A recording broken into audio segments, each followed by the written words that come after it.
Good morning, everybody. Just going to give you another gardening tip. Where I live and garden, there's a lot of what they call cutworms. I have sandy soil, and cutworms seem to be a problem in sandy soil. Sometimes in other soils as well that are a little bit more loamy or clayey, but mostly sandy soil. And cutworms, what they will do is crawl across the surface of the ground. And then what they'll do is when they come to your plant, they just chew it off and drop it like they're cutting down a tree. They don't eat the plant or anything. They just cut your plant down and keep going.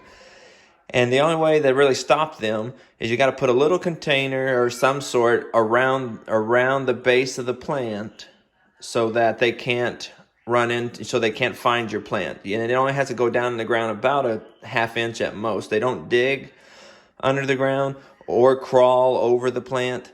Over the barrier. They just go around and it's not there to them. And so you can buy plastic cups and cut the tops off, like, the top of a cup off, and that works great.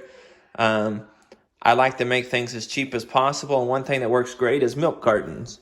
And what you can do is I started here already, and you just kind of snip the corner, and you just cut around the top like this.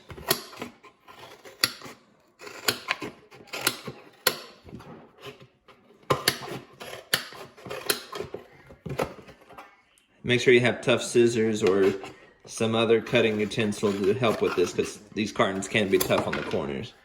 Then there's often milk or something inside, so I'm going to rinse that out so that I don't spill.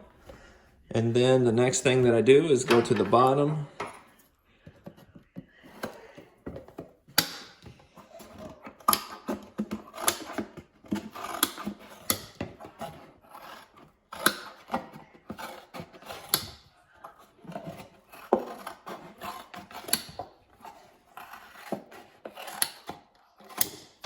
And then this is the easy part. Then you can just fold it flat, go somewhere in the middle, because you can get about 2 of these.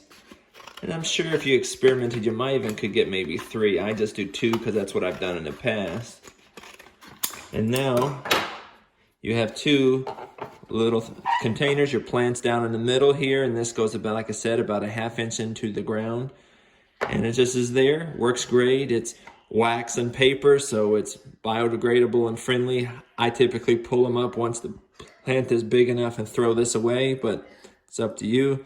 But it's there.